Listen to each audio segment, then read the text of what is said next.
Good luck. Have fun. Dplus starting on the attacking side. So, if you don't want to watch out, look at FLUXO W7M and how they challenge the extended areas of them. How they play E-Stairs, how they play Break Room Door, how they play CCTV. We've seen Loben and Volps most notably.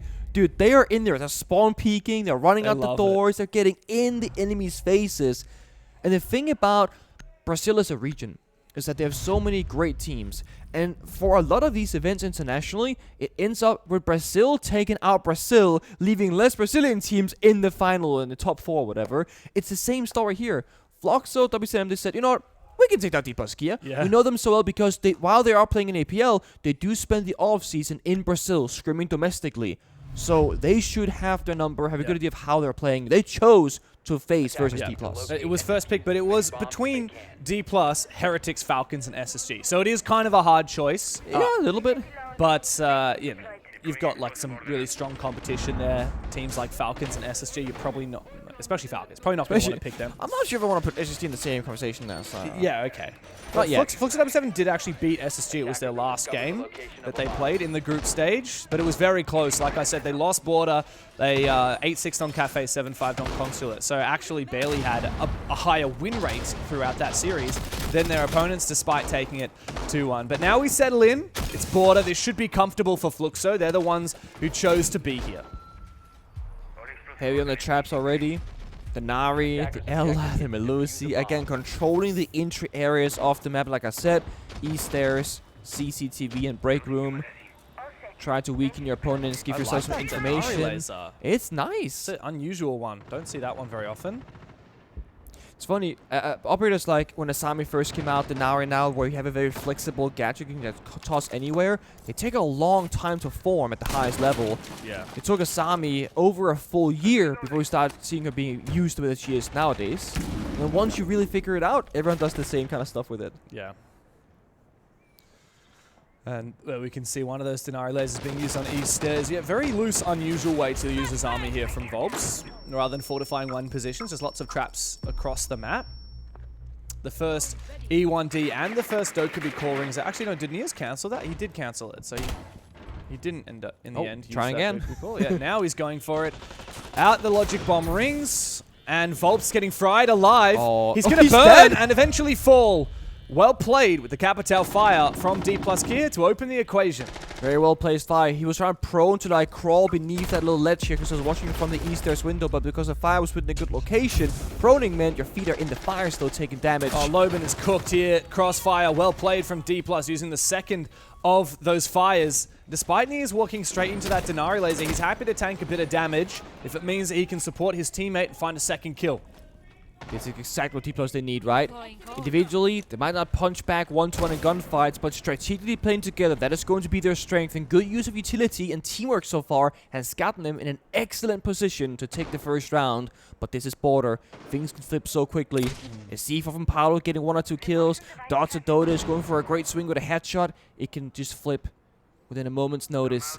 Look at the way that Palu and Dotas have actually decided to stay and hold their positions, but eventually Dotas will fall as he's been pushed by the balcony behind him, and Midi all the way from E-Stairs. Palu now has to abandon his position at 90 because CCTV control has been seceded. Levy finds Dots. It's all up to Palu. He's good at the 1v1s, but what can he do in a 1v5? The first one found, low HP for the Warden, and Levy stabs him in the back to find the first round for Dplus. And you saw Dplus, what they did really good to start things off, of course, is taking 4 people together, clearing E-Stairs, not isolating any weak gunfights. Then afterwards, they leave 1 player kind of in E-Stairs watching the 90 rotation into office as well, and the 4 other people, they start working CCTV break room. So they're so good at leaving 1 person just kind of holding their ground. He's the flank watcher, he's cutting off the rotations, the supportive network, and the other 4 people work together at taking the new area of the map. A lot of teams will, you know, do that first portion and take E-Stairs, then send maybe 2 guys fighting CCTV break room and 3 guys fighting office, and now you have 2 different fights going on, both not at 100% efficiency, but they rotated all of their bodies to take 1 area at a time and overwhelm FLUXO W7M.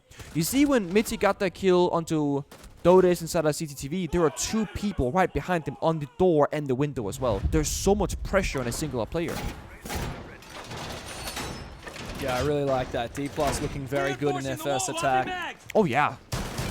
FLUXO, though, they're going to continue playing aggressively. This is the one thing we know about this squad. I'd say, I don't know if this is a hot take, but I feel like we've casted quite a bit of them now. Yeah. I feel like they're the most aggressive team I've seen at SI. I would agree. They have the most ego. They're always keen to play like loose strats. Yeah. You look here, right? And of course, we've got Castle, we got Smoke, we got Warden. Like, they're obviously typically more anchor-centric structural operators. But then we get the Oryx, then we get the Pulse. You know, we're going to be causing some chaos.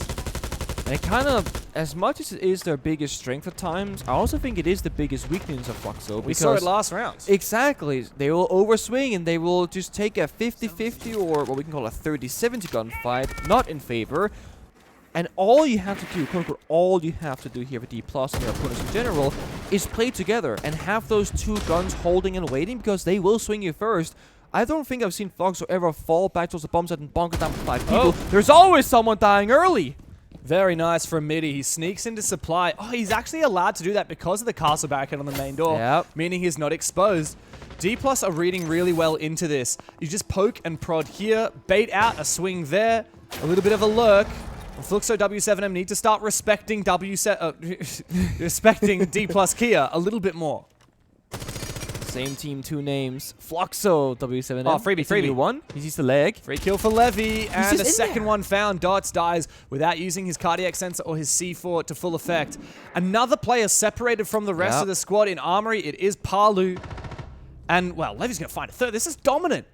2 rounds in, FLUXO W7M have only found 1 kill. It's so awkward. It was Dots on Pulse himself who punched open the radio window as well. So Dots opened the window. Levy jumps in and takes the space for free. Gaps being left open, abused by Dplus very well. Almost finds a kill though. So apparently the Oryx of Dota has died trying to jump up the hatch. So again, too much aggression from FLUXO W7M. Palu gets the down. He's surrounded though, and Nears will finish him off. Oryx? PGH says, Oryx jumping up the hatch? What is that? I mean, it is a bit of a question mark because Hibana got the Pulse killed in the middle of office. So if you jump up the Archive's hatch, I mean, you gotta be there. You gotta teleport up the hatch. It's no respect and boundless aggression from FLUXO W7M that is just being handled quite easily by Dplus. To be fair, like, going into this, I was saying the same thing. If I'm FLUXO W7M, I'm thinking these guys are older, not good shots, not gonna have the confidence. They play in APL. They play in APL, right? They're washed. But first round, it was insane team coordination that won Dplus the round. And that second one, it actually was the individual performance. Meti goes in stock, 1v1 takes a gunfight. Levy jumps into office, takes a 1v1 gunfight, gets gifted the Oryx shortly after. So now they've shown us the 5v1 scenario and the 1v1 scenario. Or in both cases, it's been Dplus having the better read. Granted, they're on the attacking side, more favored on border. It's early days, things can still change. But this is showing us that this can be a hell of a series. Yeah. And one thing I'm loving is seeing a player like Midi, who has been in the scene for such a long time. I'm looking back at his history right now, and his first team was in May of 2017, Merciless Gaming. He played for a whole bunch of... I can lift off some names that you might recognize. You remember Red Devils? Yep. Yeah. Orglis, the Brazilian Orglis, Santos, Esports. Yeah. And then, of course, between 2021 and 2022, he was with NIP, coaching them. Right. So he actually went from the coach to player pipeline. He was playing with Raza Academy as well, and their unbelievable run last year at Six Invitational. But he actually left that team before SI in Boston, and then he coached with Dplus, and now he's actually on the team again. Dplus are a funny one because, yes, Brazilian imports have been a thing for a while, especially as coaches. They're the one team that's imported Brazilian players but still has a Korean coach. Yep. They're keeping it backwards and also maybe paying some respects to the region, saying, want to keep some part of our identity Korean, not just the organization name itself. I mean, Falls himself says that even being Brazilian, I truly believe we are an APAC team. And if they win, we will claim them. But if they lose... I like how you say we, like you're part of APAC now too. I feel like I'm partial APL yes, now. You are. I'm slowly being converted. I'm all for it. I mean, your time with PSG Talent and now your time casting the APL, it only makes sense. It's a close family over there on the other side of the world. Gotta stick together. Oh, see you later, Alligator. That was so well played. I mean, credit to FLUXO. Volps wanted to try and hold on to that wall that was being X-Kairos as long as he could, but he got baited and he got naded. So good again. The teamwork from Dplus Kia working off. And going into this, it looks very evident to me that Dplus said to themselves, guys, we gotta fight them back together. They'll do the swinging, they'll take the fighting. Again, they expose themselves. Loben thankfully survives for now. He's gonna be stuck. This East stairs control has been unreal from Dplus. Every round, it's the first thing they do. They use any Capital Fire, any util to control East stairs, and then they just tighten the noose. They tighten their grip on FLUXO W7M's defense, and FLUXO cannot help themselves but to peek. Another swing and another player to fall. Now, Levy on the ground. Are Dplus able to res him? He's in the main hallway, which means he's exposed if Palu gets aggressive, but here comes the Blackbeard.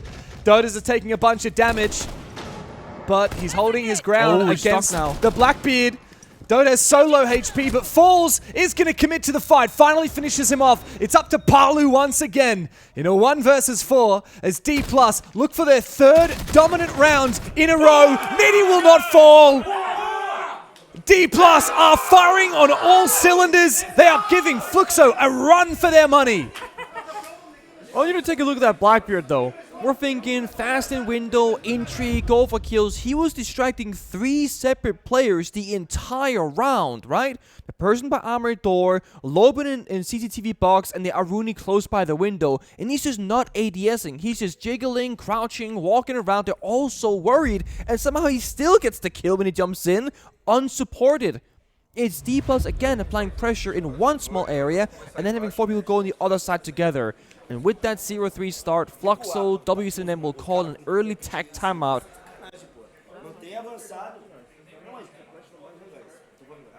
Essa play era pra recuar. Só que vamos jogar avançado com esses caras com essas compras, não é pra eles entrar.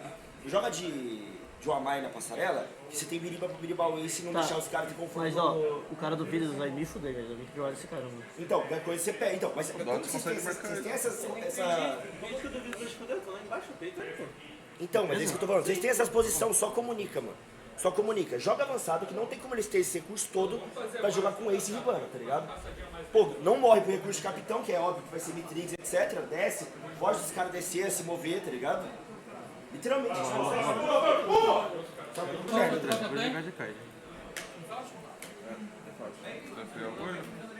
Gotta see some big change coming. We do, and we do give a lot of respect to Norris as a coach. He's got quite a bit of presence, that man. Oh, yeah. I don't know whether he's a more strategic coach or a more of a vibes coach, but judging by the way W7M play, I would say probably a bit of a vibes guy. I feel like without knowing too much about Norris, he's the kind of coach where he understands what these players need and how they function. Yeah. So he might not go, oh, please operate in this location, do this strategy, but he might go, guys, we're losing because we can't take our gunfights correctly or the communication isn't good to support it. So for communication, get info operators, right? Something like that. A lot of coaches like that really focus on fundamentals. You know, there was a tweet from Doki praising Romario, G2's coach, and saying that, guys, you don't understand. He literally called their next strat. And if you listen to it, remember that round in the G2 FaZe game, it was actually on border. FaZe went for that archives execute, and they used the Azami, G2 did, to cut off the window so they could retake, deny the plant. I believe it might have been Doki who even made that play. That was Romalio's genius. He knows the game so well. He can predict the opponent. It's all about strategy and the tactics. And sometimes, though, coaches are more about fundamentals. Like you said, guys, working out our communication. Maybe in this case for FLUXO, it's let's try and play a little bit slower. Let's try and hard clear these people instead of sneaking in. I do feel so as well. Again, we saw 3 people from FLUXO W7M die last round because they were swinging the deep angle. So wallbang almost works there for dots. That's crazy. But look at the attack lineup. Finger, Glass, Blitz. They're going to be fast, aggressive in armory. Wow. I like that, but you're right. The Blitz is inside, and Niers will finish off Palu. Good trade, though, from Loben. Niers did not need to keep shooting. He did not need to leave his head exposed. And for the first time in this game so far, FLUXO W7M are not only in the lead in the round, but they look to win it. Bullet in a 1v4. And his opposition have made such good utilization of that tack timeout. There's a first pick, though. Every clutch starts with the first pick. It's funny because we're expecting FLUXO to make the big adjustment, but it ends up being Dplus saying, watch this. Try and make a fast play. Well, they actually do get punished. A nice try. When you're up 3-0, you can afford to attempt it as well. Yeah, you're right. I mean, Dplus did kind of give FLUXO the chance there. Every rounds before that, they were playing very slowly, right? Okay, let's hard clear East Stairs. Now let's hard clear the hallway. Now let's put some pressure on CCTV. Before you know it, we've got 2-3 picks. And they'll go back to that, I'm pretty sure. Probably. Well, this is the first time they were like, guys, let's go for broke, make a set play. Didn't work. Look, credit to Palu who kicked things off with that Nitro cell. That's an aggressive Nitro, which is actually kind of continuing the trend here for FLUXO. Yeah. Also, of course, operator bans happened right before the tag time off of the coaches, where Clash and Lion both got target banned. And it's funny because if Dplus bans out the Clash, the Rush is much more successful in likeliness. But FLUXO banning out the Lion makes the Rush a lot more difficult because you can't disrupt the movement. Very true. But also on that line, I mean, the way that Dplus were playing that really slow, methodical, let's hard clear this person, let's bait this person into peeking, the Lion was so good for that because it allowed Dplus to isolate and prevent FLUXO, 1, from retreating, but also 2, from having a second player reposition, because a lot of the play here for Dplus is, let's figure out where all these players are spread out. Let's just target one of them at a time. And if FLUXO ban that Lion, they can rotate a little bit more easily to help each other out. Absolutely. So we're seeing a pretty significant operator lineup change here. Getting the Twitch involved, the Ash. The Ash is interesting because Mira is banned, and there's nothing to destroy. It's a good entry operator, self-destruction. Oh, wow, what a play. Just That's genius. He didn't even shoot the camera. He didn't shoot the door open either. His teammate did, which meant that he didn't have to reload. It meant that the sound cue wasn't there of his gun firing. Oh, second shot for Nears. Yeah, right on the corner there. He spotted Dots' head, takes it clean off. 3v5 for FLUXO. Dplus have over 2 minutes. All they have to do is slow this right down. And this goes to show you just how important start positions are at the highest level of play. If your role is to hold East Stairs control, you have to be there when the round starts, not 10 or 20 seconds later, because they can rush it so quickly from spawn. Third one. They have to fight back for FLUXO, right? They have what are you doing? But they know there's a yellow ping. They have to commit. They have to go for every single kill. One is found by Loban. He's going to finish him off with the Thorn Trap. That should get the kill. Confirms. Yeah, well played. Used essentially like an impact grenade. But Dodes is low and now been caught out. It's up to Loban in a 1v4 and the round is surely done. The story continues here for Dplus. They look to dominate border. Loban, C75 in hand. They know exactly where he is. He's been forced back upstairs. His phone ringing. This is not a great weapon to try and 1v4 with. But a hipfire certainly will help out. Goodbye, Midi. Could this be the start of something, Nick? I mean, it could be. Thing is, they got more Grim Bees, and they got the angles locked. And watch, Bullet from far away inside a blue double door finds the final kill deep into the bomb site. And how things are starting off here for Dplus. They're actually keeping up that aggression. The rush did not work, but they have not slowed down. And every single kill they've gotten, but the last one, yellow ping information. They knew the guy was coming with East Stairs. They knew the guy was flanking 90. They knew the guy was pushing into 111 office. They have so much intel getting these kills. It seems like FLUXO W7M have not dealt with their demons on border since they played Space Station. They picked it though. Yeah, that's the crazy thing. I mean, they played this against Space Station. I'm not sure who picked it, but SSG won the map pretty convincingly 7-4. FLUXO, in that case, started on attack. They went 3-3, and then they only won a single round of defense out of 5. So, well, that's pretty fitting. It's pretty much what we're on track to right now, but you're right. Why did FLUXO W7M pick this map? Well, Dplus Kia got 7-1'd here by Secret. So good. Was it by Secret? Wait, let me just fact check myself. Sounds accurate, but G2. They got 7-1 on here by G2. It was actually FLUXO who played Secret, but they did not. Oh yeah, I see what you mean. But yes, Dplus lost 7-1 on this map to G2. I'm gonna have a look back at the stats from that game and see what the hell happened, because that is a massive surprise.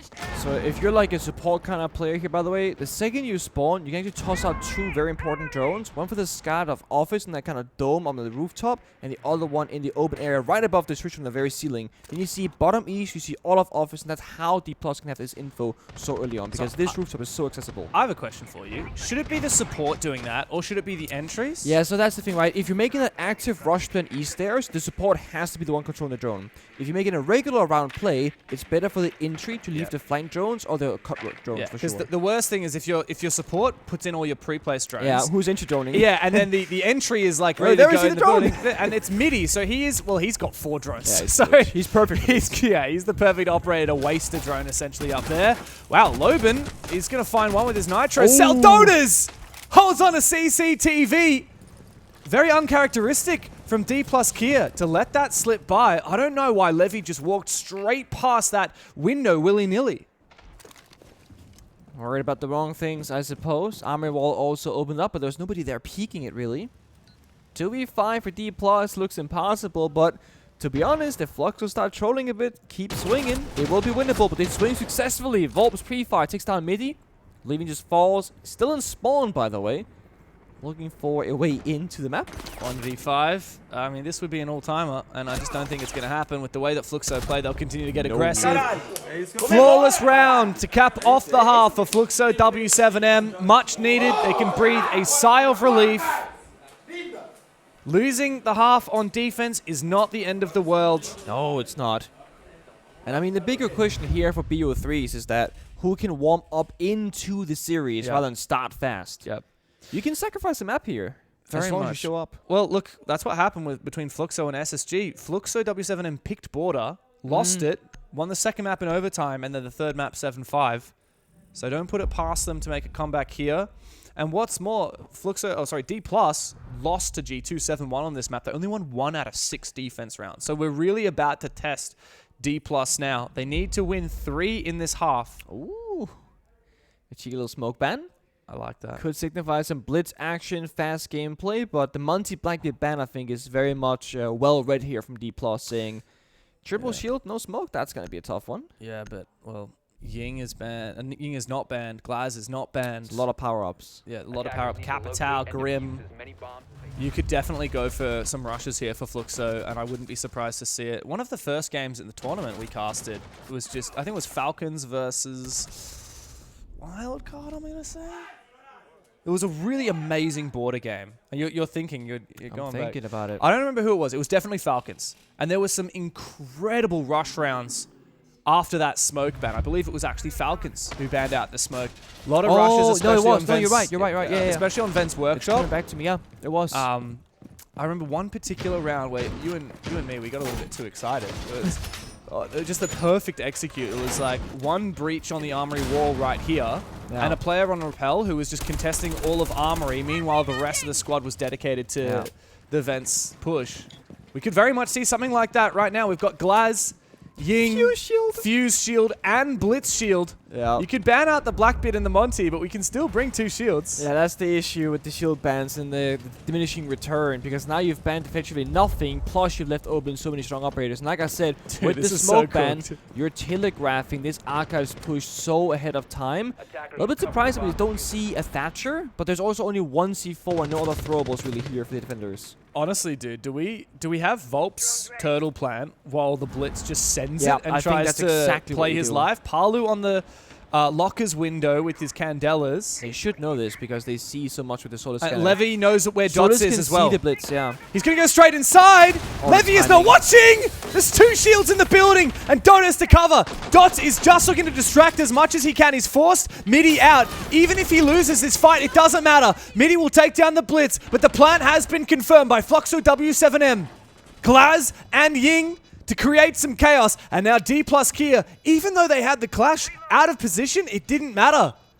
How on earth do you retake now against the might of FLUXO W7M? Gotta get Falls in there, let him do the heavy lifting, find out where they're playing from, put down the shield and get a bit of coverage, but not successful. Yeah, such an important kill from Dodes, even though he's taken low mid. He needed to find that for that's Dplus to have a chance to get into it. A nice shot there from Falls, but he's not going to be able to get on that diffuser in time. And now Nears is a doomed man. Phenomenal execute to kick things off for the half. Bit of an awkward one, right? Solus sees there are 2 people on the balcony, one on drones and then the blitz. So whenever you have a blitz's shield in your hands, Solus can see it just moving around as an active electro gadget or whatever. So either he thought it was a drone walking around out there, or he knew it was a blitz. I think he knew. But he turned his somehow back, he didn't bad kill him. timing. I mean, we were obviously watching from the top down, so it was hard to tell the perspectives, but Dots looked to the right towards Armory, and who was it? Midi? No, Solus. Whoever was playing Solus was on the other side. I would have thought it would be a free headshot. I thought so, but as far as I remember, he literally turned his back to the window to go back into the Archives bomb site, and then that's when Blitz jumped in, so it's 180 twice, instance flashed, glass behind him. Honestly, tuck in the corner at that point. Like, but you should be calling to your team. There was Falls on a clash this round. You're right, he ran away. Yeah. Falls was on a clash. As soon as the Solus saw that blitz outside the window, Dplus should have said, Falls, get over here right now. We're about to rush. There's a blitz coming. The other thing is, the reason why these rushes have to be very quick in the run is because the pacing. If no one's going east stairs and breaking this door, if no one's going break room or CCTV breaking those doors and windows, the defenders. They're going to rush somewhere. Yeah. Where you're going to rush an Armory Archives, it's going to be Archives door. Very so true. the clash was in the wrong location, given the rush. The C4 was not in the right location either. They planted by the door, soft wall downstairs, yet the only C4 wasn't downstairs to do it, to deny it. Or on site for that matter. You want to talk about pace? 20 seconds into the round, Loban was already in servers and workshop. Nears is following with the long-range TCSG. Doesn't do a lot of damage at this range, but you do have the magnified scope, which Loban actually doesn't. But Loban's got the info from the drone. He knows something's up. One tap here would be gnarly for Nears. Loban's going to have to relocate. It's the risk versus reward, right? Like, if Loban gets the kill, great. If he dies, really bad. You lose your grenades, your trackers. So he wants to stay alive for as long as possible. Look for something else. Nate's the barbed wire main stairs to open up a gap later in the round. That barbed wire being gone is going to apply some pressure onto Dplus, saying, okay, there's a gap now. And unless they have an Ella mine on the staircase further up, it's a huge gap at that. It's the middle of the map. It's been a very slow-paced round from FLUXO because while they got in early, every time they have looked for a gap, it's been closed. There's a roam downstairs, though. Who is that? It's Levy in the bathroom, now rotating into Tellers. He's got a lot of mobility, but he did just make a hell of a lot of noise. And he's about to get droned, I believe, by Loban. Or if he gets spotted and then tracked, he should be dead. Oh, the drone missed him. Might actually be able to dodge this drone, potentially. He's going to read it now. And the windows are closed. Now they know where he is. He's rotated out, but Loban just doesn't quite have the timing. And now they will contest the battle from the bottom of East Stairs. Loban looks to get aggressive. Elsewhere, damage is done. No more E1Ds as Palu falls. And Loban, this whole round, has just been looking for his opening down below, and he's struggling so much. He needs to rotate, wants to go into Tellers. But meanwhile, the rest of Dplus are really struggling on the objective, leaving just Falls left. He's got that SPS engine. He's trying to deal some damage. Levy needs to come and support, but he's being pressured from above. Needs to win this fight to win the round for Dplus Kia. Downed one. Because Falls is getting a hell of a lot of pressure. Now Falls is gone, but Loban finally finds his kill. He spent his whole round down below. Eventually, he finds his mark. So awkward. If Solus gets spotted by a drone or by an operator, he gets tracked by Demo. So he's trying to hide for as long as possible, just playing keep away. But then they start walking in top east because Dplus lost that control earlier. And it goes to show again why East Stairs is so often the most heavily contested spot on the map for defenders. You lose east, you lose 90. CC is more difficult. Bottom east is dead. It's such a tough spot to be in. And it feels a little bit like Dplus, they have the wrong priorities in what areas of the map they're fighting to die for. Because most kills happen in kind of low-value areas trying to help somebody else, whereas map control itself will give you a very strong position if you can keep holding on to it for as long as possible. We'll change bomb site. We'll go to bathroom and Tellers instead. East there is also still important, but not as much, one can argue. Quad reinforcing bathroom walls with Kaid, by the way, so it's a fall-off strat. Interesting, yeah. With 2 Burao. Wow, really going to be all about the time delay. Problem is, come the late round, there are a lot of ways for FLUXO to take the rest of the map and then execute. Also, the vertical game can be crazy.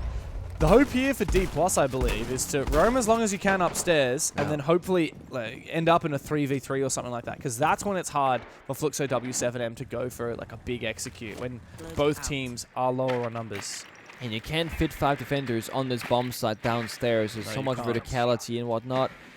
The only thing is, last round, FLUXO, they took first floor control from Loben into Workshop very quickly. If they take first floor control first, then clear top floor with 4 remaining people, the fallbacks are going to be completely cooked here for Dplus. Because they're all playing top floor. Good drone there from Dots as well. FLUXO are looking for a gap because they're seeing where Dplus are holding. They might not actually look to try and clear. Yeah, I was going to say first floor. If they get into Workshop here, they take the hatches from beneath.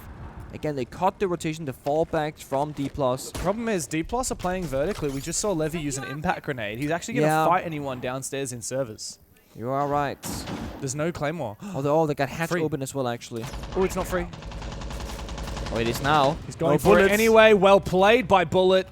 Dots is caught off guard, and that was the Brava as well. That's the operator that needs to be clearing this util on site. Loben looks to get desperate. Yes, he wants to try and take the hatch from below, but like I said, the vertical ability to contest. He'll win the fight against Levy and finish him off.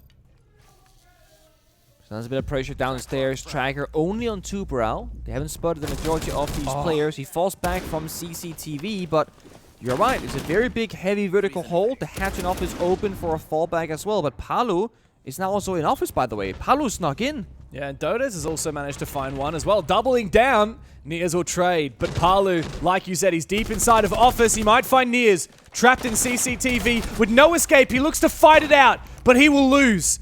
Falls in a 1v3, and he's about to get tracked by this Deimos. He needs to get aggressive and find the first. Now he needs to look for Palu. The flashbang will keep him at bay, and Loben looks to hunt him down. Palu will do the deed. And W7M for the first time take the lead. It feels like Dplus right now is kind of not on the same page, right?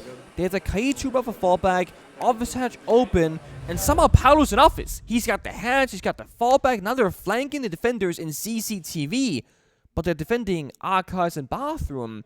This is the second round in a row where Dplus, in my mind at least, are fighting the complete wrong area of the map. Because they set up a very strong fortress in office and beneath it, but then no one played there. Yeah. And they all died off-site. And they're giving FLUXO W7M the openings to take space for free time and time again. Oh, the problems for Dplus that persisted in that G2 game on their defense, only winning 1 out of 6 rounds. They are persisting here. 3 rounds in a row, won by FLUXO W7M. Dplus still have not taken their tactical timeout. But they have such good coordinated attacks, right? If you can attack on border and play so well together, surely you can defend on border as well. It works the same in reverse. It's funny because Dplus played it really well on attack, specifically because they countered the FLUXO playstyle. They played slowly and isolated individuals, waited for FLUXO W7M to over-aggress, which makes sense. Like, that's a good read. But then the one round where Dplus first lost an attack, it was because they did the opposite. They tried to rush. They tried to force the issue. Fast. That's not going to work into the FLUXO W7M playstyle. So I don't know, were Dplus reading into it well, or was it kind of just chance that they were going for that playstyle? Because they're not reading into the attacks from FLUXO at all in this second half. And mind you, last round we saw the replay system there. Levy swung top middle into Loben playing bottom middle in the 5v5 on defense. Where it's like, you have top floor control and you take a 50-50 gunfight. Strategically, you're winning. Yeah. Now you risk it with a 50-50. Yeah. And FLUXO are going for a lot of lurks here. That's they are. 2 rounds in a row now. Loben has just gotten in the building early. What is the best... Like, the worst thing you could do to play against a lurk is to roam or to get aggro, because you're going to get shot in the back, because you don't know where everyone is on the attack. You want to lurk the lurker? Literally, you have to out-lurk the lurker. You can't make the first move. And that's kind of where I think going into this, FLUXO W7M, they are the better lurking team, the better individual players on paper. With Dplus, they got to use the power of friendship, of teamwork coordination to overcome the struggles, which they did in the first 3 rounds in attack. I want to see them now on defense, locked in with the crossfires, playing for the logical areas of the map. Right now they can be... Oh, Midi, what happened? So he's in CCTV box. Oh, great C4 shot. Oh, doubling down. They really want to kill this guy. Yeah, so Midi was CC box and got caught in the window or break door from far away. I was going to say, I like that they're playing CCTV. Just fall back at some point, but they die before they can do so.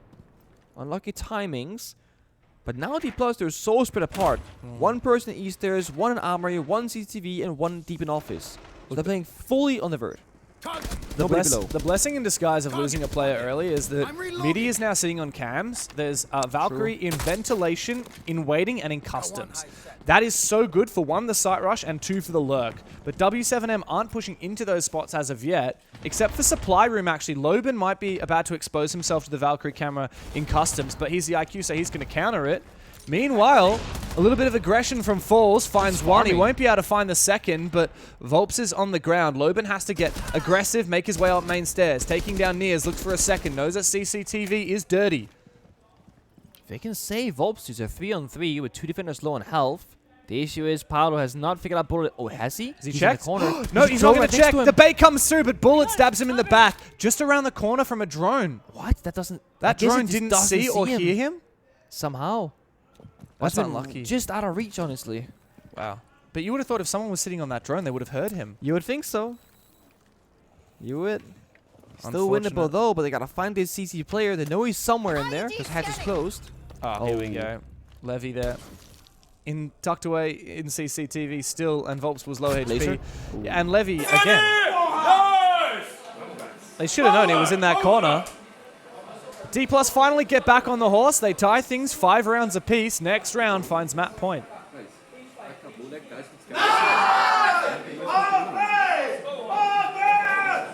All the students popping off right now. They're about 10 seconds behind us. You can tell, because as soon as we're on the cameras. Yeah. So it's Furia versus... Ooh, who is it? Heretics. Oh, that's a good game. That's an exciting game. That could be an upset as well. Absolutely. You never know. Winner goes through to face Weibo, I'm going to say. I couldn't tell you. I believe it is. And look, Heretics Weibo was an insane series that we got to cast. Yeah. If it ends up, well, no matter what, I think that's going to be a great game. Furia Weibo, Heretics Weibo, winner goes to main stage. My God. There could be an Apex Cinderella story today. Well, look, or, yeah. Dplus haven't looked quite so good. The last 5 rounds, they've won 1. They were up 4-1. Yeah, they were. They're up 3-0 into 4-1. But they finally stopped the bleeding. I mean, yeah, it was 5 rounds in a row from FLUXO. And Dplus looked pretty convincing in that round. But I think you're right. They did kind of just mostly hold good positions. And yeah, they peaked a little bit, but they weren't going as crazy as they were the round prior. I do just think the border is all about the positions, right? I mean, most teams played either fast attacks for rushes to circumvent the strong areas. Don't gotta clear east, CC, TV, etc. If you're not rushing, you gotta hard clear. Yeah. So what can you do in defense? You hard hold. Yeah. That's why we all see operators like the Solids at the Clash, or my Jaeger being very efficient here. He's gonna say last round, if they had a Dokkaebi, that could make the attack a lot easier. What? Wait, what? Loban is in the objective? Huh? Somehow he sneaks in. Now he's looking to go CCTV. Wait, finds a second one. How has he snuck inside? The lurker just keeps on lurking. He's found 2. And while he's finally traded amidst the chaos, the plant is going down by Volps. And Dots is watching from outside of Archives. The plant was actually on lockers this whole time. FLUXO W7M, as soon as they saw that gap, as soon as Loban opened thing, he walked through both of the sites and just made the call. Guys, it's time to go plant. I'll continue to distract. And, well, I mean, that's it. That's surely the round in the bag. The Solus down below had no idea where that plant was going down. The round will surely be finished. A frag goes out. And there's just no way that FLUXO W7M lose this in the post. Ridiculous post plant, yeah. Window repel. I mean, he's watching. Look, he's gonna. Ah! Goodbye. He can knife him. Knife! So, did Loban run through Archives into Armory to then take down. Like, what even happened? Yeah, wow. He had to have gone in through Archives into Armory. I've no idea if our replay operator managed to catch that, but Loban was unbelievable that round. And it's funny because he has lurked every single round. What? Now Dplus take their tactical timeout. Always check the bottom floor drone. Logan always put the drone on the ventilation, and he checked the barbed wire of the ventilation. He was trying to pull every round, even the Dokka, every round. So check the drone very complete.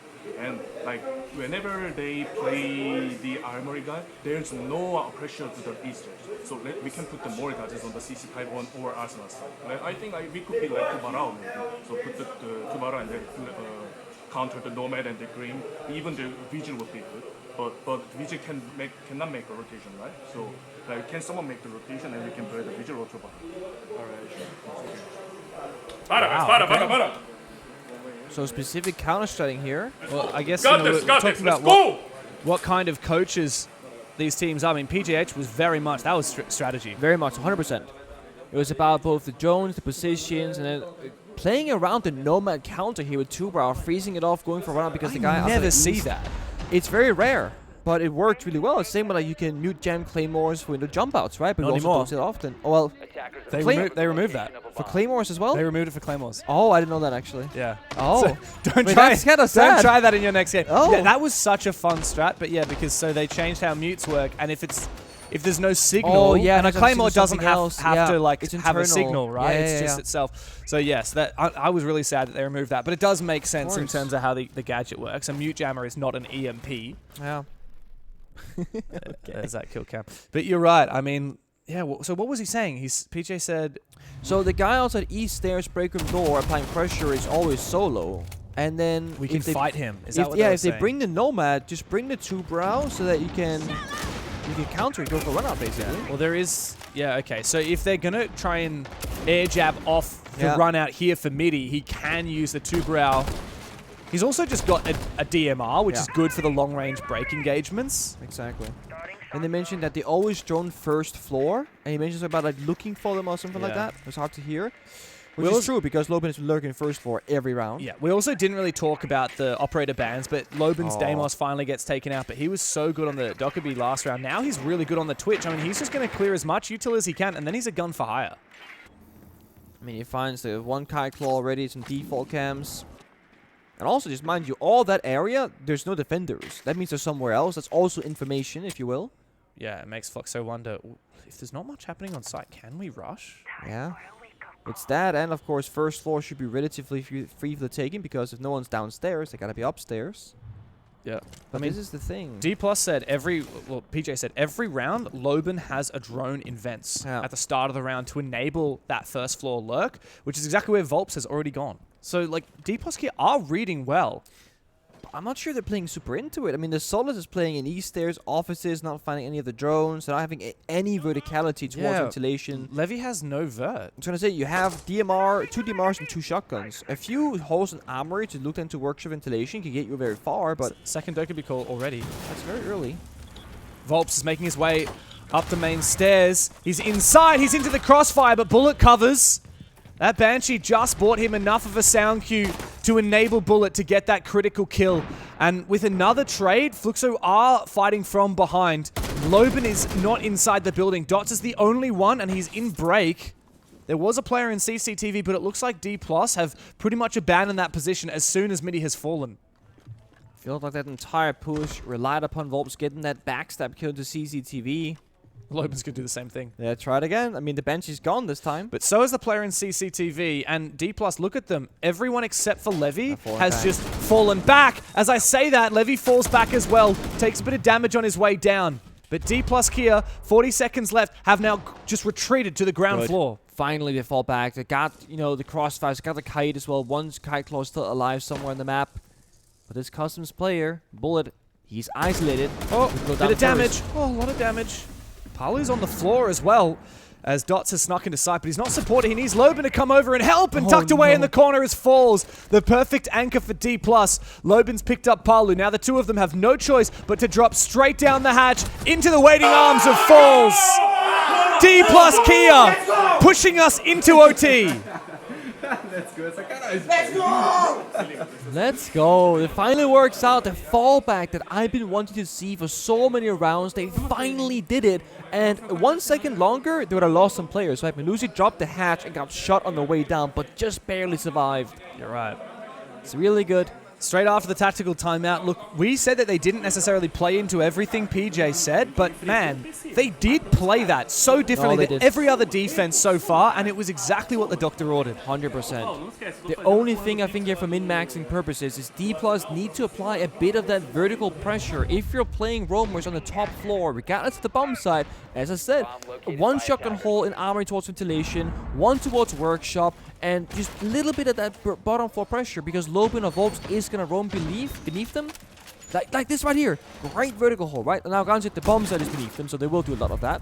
But this backstab, if Bullet doesn't find that timing, and Volps goes into CCTV with the red pink, it's the free kill, that really opens up the round for the attackers.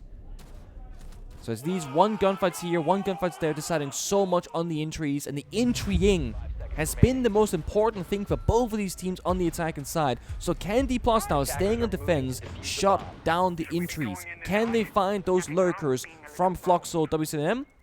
They got the Valkyrie, they got Ela traps and Solace. So many different tools to leverage to get either information or counter intel.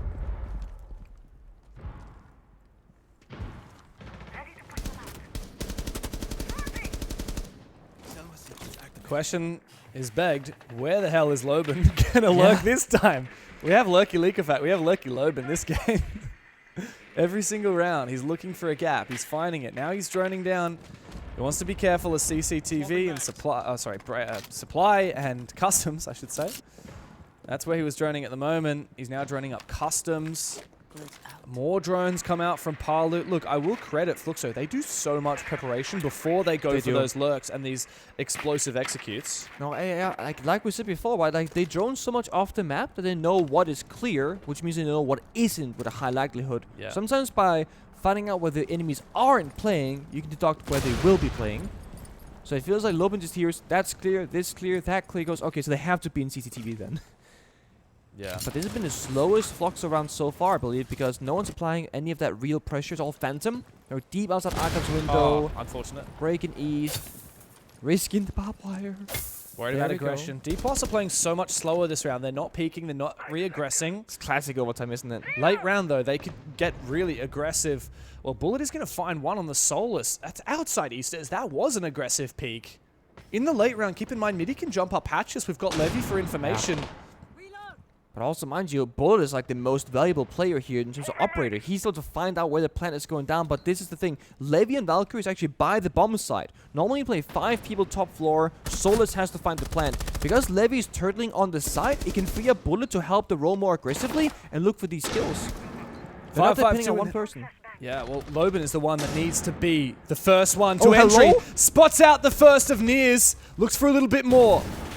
But it looks like Dplus have slinked away back towards the objective, retreating down every single player on the ground floor. Midi in the late round, he's gone into customs, 2 choices of hatches. He could jump up for a flank. It's a big flank possibly, yeah, but both hatches currently are close. Got to pop them first. Yeah, he's got the bait, of course. Rotate to passport also possible. Midi goes down, though. Spotted. Speaking of him. Levy's playing to hide underneath one of the desks inside. This is surely not going to work. Maybe in a 2v2, but not with this many players still up for FLUXO. Bullet and Falls are both separated from the rest of the team, and they don't have a rotate. I don't know if Falls has the secondary shotgun that he could make one, but regardless, time is ticking away. Levy will need to be the savior of the round as Bullet finds Dotas, and the planter has been taken down. Immediately traded by FLUXO W7M. They need to reposition, and Bullet has to clutch up. From above, he can deny the plant. He knows exactly where he is. Years of experience to his name. And he grasps match point for Dplus Kia. Dude, Levy was proning beneath the desk for a good 30 seconds, waiting for the perfect time to get out of that corner. And he gets out. Yes, he gets the first guy dropping down the hatch, dies immediately after, and he literally watches while injured the Valkyrie start planting with 1 second left, thinking if I'd waited 1 second longer, that is the entire round. But they retake. It wasn't going to be Mitty on the Oryx. It was Bullet. The guy who started the round, the guy who finished the round, it was everywhere. He was top floor. He was stuck in tellers without the rotate.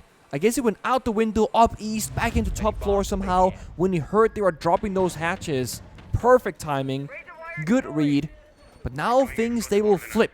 Dplus back to where things started on the attack inside. And re-finding your pace so many rounds later and in OT, not easy.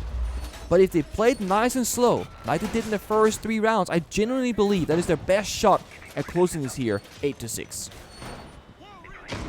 Doesn't get much better than this for Dplus. Even losing that early player up inside of officers, giving FLUXO so much mobility. They knew that come the late round, they have it in the bag.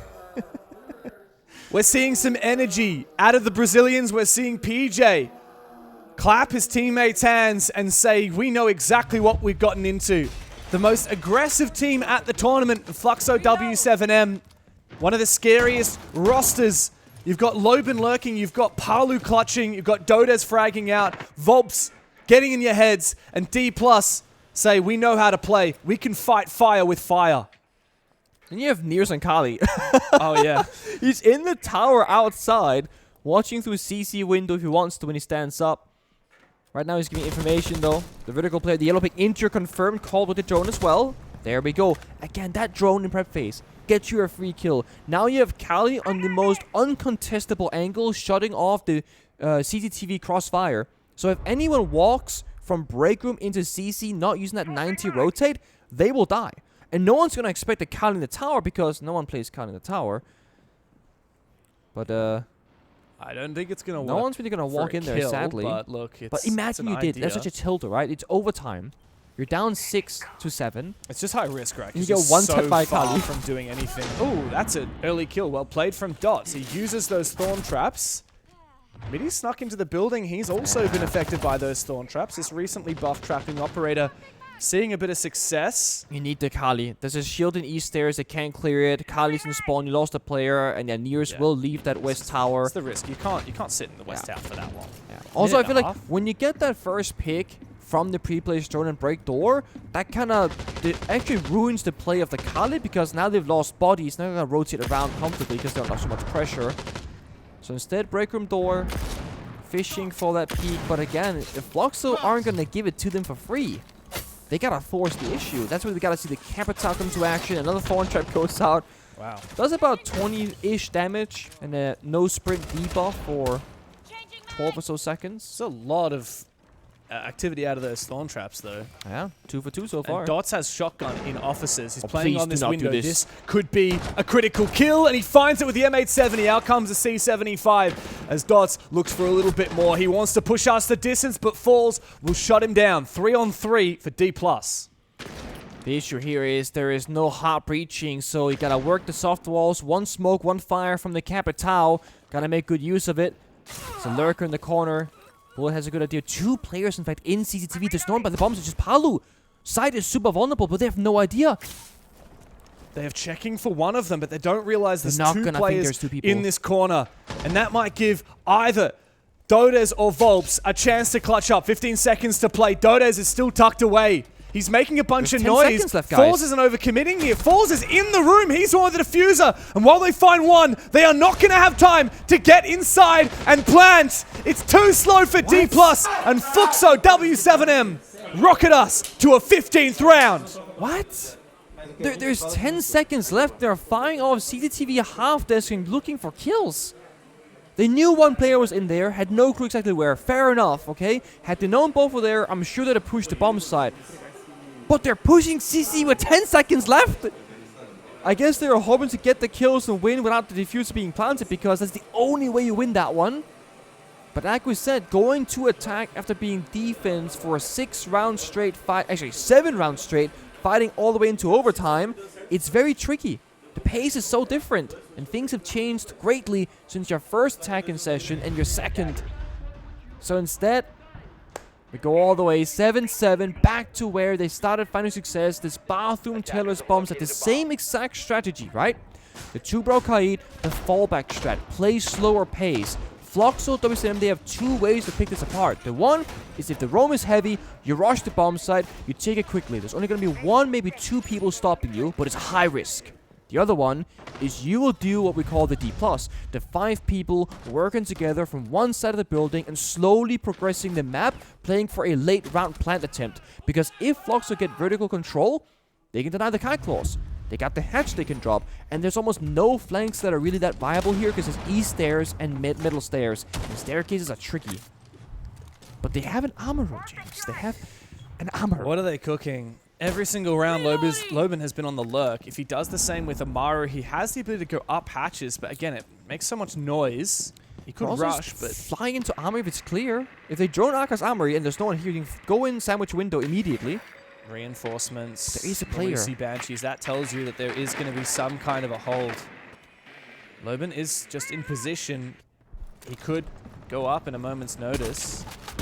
Taking out the default cam first. Interesting. Could just be picking it for the suppressed shoddy, man. Maybe it's a shoddy angle, yeah, sure. Dots is worth so much here. Now, which one do I take? If Left, he hacks right? this, that destroys both of them. That's perfect. Yeah, there it is. No middle link. A bit of calculation. Like how Falls just looked and was like, okay, my Kai Claw's gone, my laser is gone. What happened? Didn't see the Bravo drone. Yeah, no, never saw it. This is one of those. This is very good preparation here from FLUXO W7M. Dplus are having the layers of their defense slowly peeled apart. Even though every single player from FLUXO W7 is still outside the building over a minute in, they've just cleared so much util. This is so tricky. Like, the Brava is literally just applying so much pressure by removing the comfort zones of Dplus. And it's just going to be Falls on the bomb side. 4 people up top floor. And FLUXO haven't shown us their true attack just yet. They're still doing the drone work. They're still setting up and picking things apart. The thing is, once they start going for the kills, once they start entering, they can speed up so much. Because they've hacked 3 Banshees, they got Dukepikol, and then now they know where 2 people are top floor, 3 people top floor. Again, they have all the info in the world, but what are they going to do with it? What's Lobin cooking with the Amaru? When are they going to reach that final Dukepikol? 1 minute left. They've done plenty of measuring. It's time to make an incision. Lobin is about to go for a rappel in. He can shoot open the barricade and just rappel in straight away, almost like hot breaching. And he does exactly that, but he's caught out from behind in the corner. Levy found one, but he is traded by Dots. Falls in a 1v4, and it comes just down to this. The team captain must step up. He must stand tall for this APAC Brazilian experiment if they are to cling on to what they achieved so much of this game. They had FLUXO's number, but when it comes down to a single round, can he stand up? The first is found. Volps is low HP, 25 seconds, and they look to try and find verticality on him. Takes a bit of damage, but still not finished off as another player looks to find him. He goes straight into Volps' waiting arms. Humbled for a brief moment, but FLUXO remind us what it means to play like a Brazilian. Dplus left a bit stunned in the server, right? They're just holding their corners, not moving, not sure what was going on, and big thanks to that. Honestly, it was the Bravo work, shutting down so much of the information game and the safe space for Dplus on defense. It's a really good effort, good attempt here on border, but I feel like Dplus will feel as such, that was their chance to really win this, because they had such a big lead, such a realistic chance at winning the opponent's map. Yes, it was such a close game for Dplus. They looked like they were on the docket to steal the map pick from FLUXO W7M. Border, I mean, what a glow up for Dplus after getting 7-1 by G2 on that map. They pushed them the distance, but W7M are not to be underestimated. That aggression, but like you said, in that last round, it came down to all of the prep work before they went for those rushes and those lurks that really got it across the line. It's rare that we see a Brava have that much success, especially on a small map such as Border, but he was not just joining one area of the map. He was first floor, top floor. He found 3 of the 4 Banshees, 1 of the Kai Claw, half the Denari lasers. He was everywhere in that map. Massive. And as soon as those Banshees were gone, it just opened up the gates for FLUXO to run inside. Now, that's Border done. Next map is Cafe, and I mean, looking at the stats, actually pretty even. Very even. Both teams. There were a lot of big standout moments. Of course, Lobin, one of the players that we talked about the most for his ability to lurk. Dota is such a consistent fragger, but look, we had clutches from the DK side as well. My concern for Dplus is have they run out of steam, because Cafe is up next, and FLUXO have just gone back-to-back, beating both Team Secret and SSG on that map. Also, Dplus had 9 opening kills, but couldn't convert, you know, almost half of them. Yeah, so I mean, they lost 8 rounds. Exactly. So, a rough look for Dplus to finish off Border, but they very much have a chance to bounce back on their map pick. Cafe coming up after this.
contact.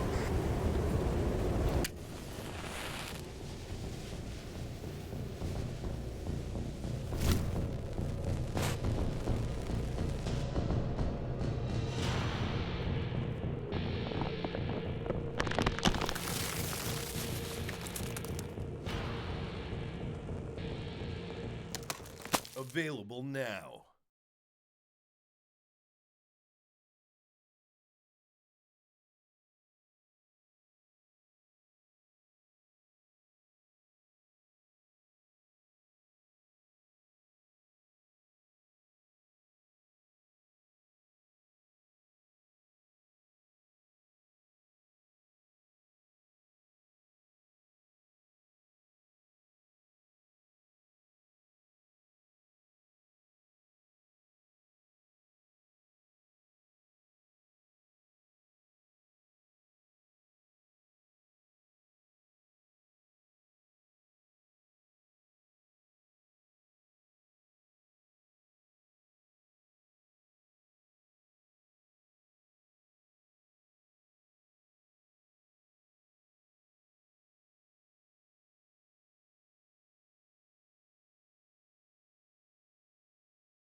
If Border is anything to go by, this should be a tight series. 8-7 for FLUXO W7M, but we can't deny Dplus really gave them a run for their money. Oh, they absolutely did. It started off with me thinking, Dplus, they just take this in a good old 7-2 or 7-3 fashion. They were so dominant, leading 3-0 on the attacking side. But then Norris, the coach of FLUXO W7M, sprung into action, and ever since that moment forward, FLUXO started to gain control. They won 5 rounds in a row between the first and second halves before Dplus eventually found map point. Now we go to Dplus's own map pick. It is Cafe. However, FLUXO W7M have already taken 2 big scalps so far, an SSG and Secret on this map, and they do win out the social vote. We'll see what happens in the game. Can FLUXO get it done 2-0, or will Dplus make a comeback and push us the distance to Fortress? Edging out by 2%, by the way. The meter went from 50 to 49-51. Boom. Just like that.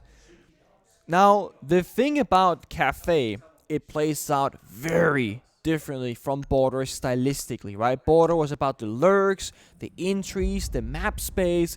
Cafe and lurking doesn't really go hand in hand. We're talking window repels, we're talking 3-2-1 coordination into a window, taking control together and clearing a very particular area of the map. Pretty much 4 or 5 attackers together. Yeah. So this should favor, on paper from Border, Dplus more than FLUXO W7M. But, of course, it comes down to playstyles, right? It does. Executions. But the first half in Border, right, the way that Dplus said, played like you said, I think if they play like that again, if FLUXO are over-peaking, Yeah. I agree with you. It's going to lend itself to Dplus. But very different story, right? Border typically attacker-sided, Cafe typically defender-sided. Oh, yeah. But you can still play that really structured game. One thing I'm a little bit wary of is a lot of the success that we see on Cafe, a lot of those like make or break rounds tend to be the attack spots a gap and goes for a rush. Yeah. For example, here on Kitchen Cooking, like you might see that maybe their bakery is a little bit weak because they're over roaming, so you rush bakery. Or maybe their bakery is too invested, Yeah. and so you rush VIP, you kill a VIP player early. That's what Dplus were really bad at on Border. Yeah, it was. This was the thing that was a weakness of them. The one time they went for a rush, they got destroyed, and it let FLUXO back into the game. So that's the one thing that does worry me a little bit. Valid. I think Dplus are better at the slow attacks. I And do like this, though. They banned the Echo, James. yes. They're slowing things down with that Echo ban because, one, they can now take more time for roam clear and then not get plant denied, but also those drones going outside the building looking for runouts also denied. Totally. And what's more, these roamers, like Loban at the moment, are not going to be supported by active information scouting by those 3 yokais. So it's a good move here from Dplus.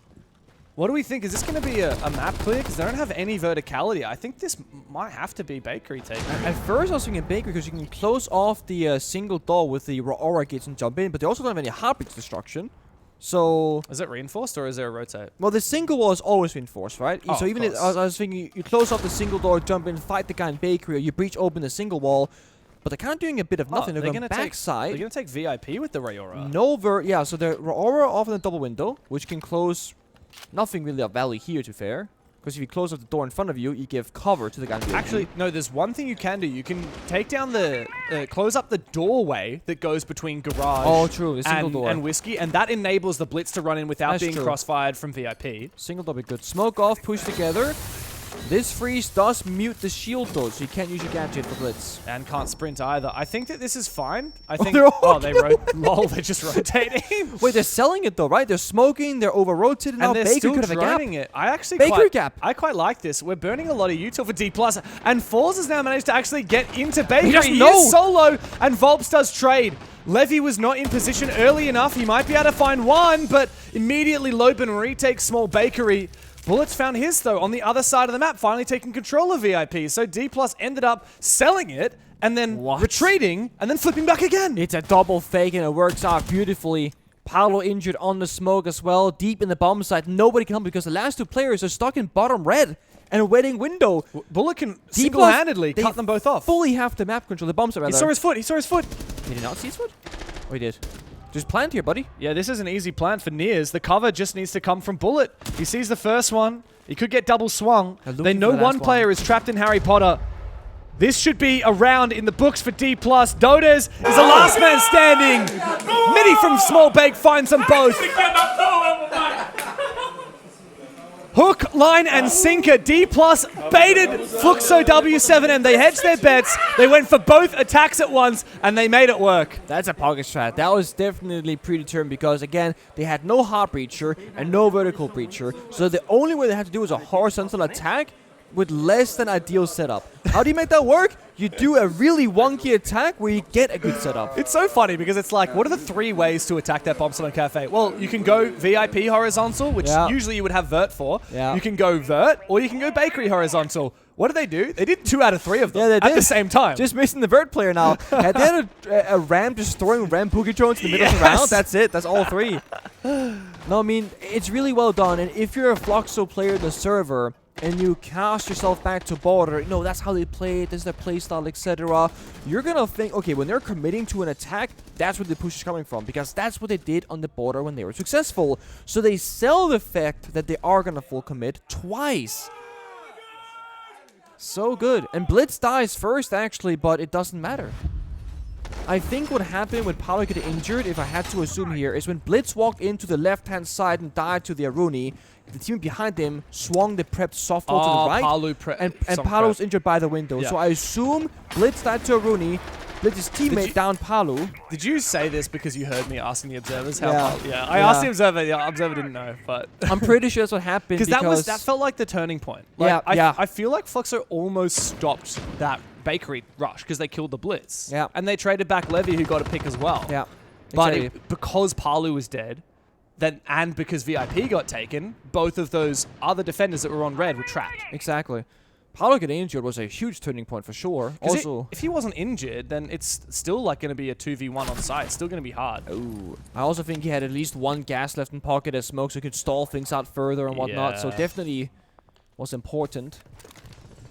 Bit of a 1-for-1 trade. Levy goes down on Gridlock, as does Lobin on the Wamai. So pretty high value on both operators. It was very aggressive, though, early in the round. I believe it was Midi who found that. I'm not sure.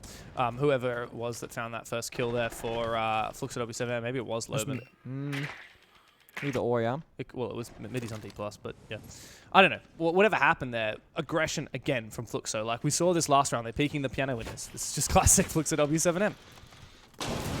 The issue is here. Volps is hiding by a ticket. Falls, my friend. So maybe 2 kills here. Stage and Blackbeard. They're selling it. Blackbeard first. Blackbeard One. first. No, Blackbeard Not first. number 2. He's going to run away. He's outside. in. Gets back in safely.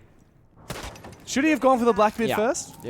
Is it more important operator to kill first of all, and secondly, Blackbeard will turn his shield and be unkillable once he hears the shots being fired. But he's also worried if he doesn't get that instant kill on Blackbeard and he kinda sees him, maybe Yeah. he dies with nothing. So Yeah. he took the safer option but lower value option, and you get the 4v3 because he escapes.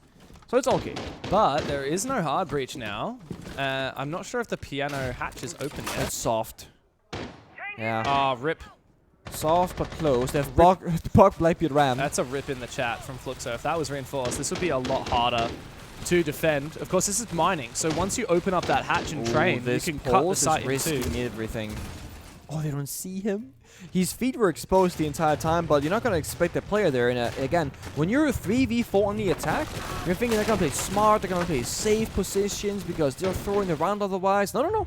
FLUXO, they play in these really front-forward positions. Yeah, risky. But the vertical is not panning out. Oh, there you go. Volps takes a hell of a lot of damage, it's but he case. wins his fight regardless. So does Dodes on the bullet. And still, that Pulse survives inside of Reading.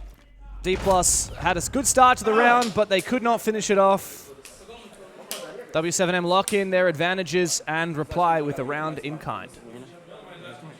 All the rat plays being brought out, and I mean, it works so well. It's funny because they had a player on stage, Rappel, who just didn't join it, didn't pre-fire it. Blackbeard walked in straight past him, also didn't check it or pre-fire it. It's one of those plays that should only work once though.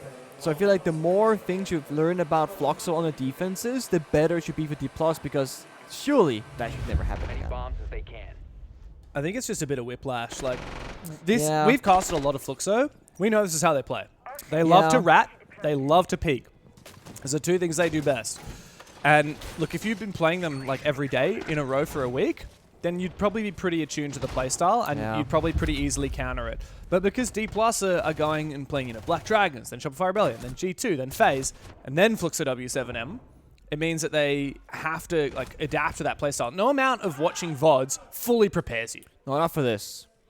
It's a classic case of coach goes, guys, remember, they like to rat in corners. And when you're not playing the game actively, that's a pretty easy assessment.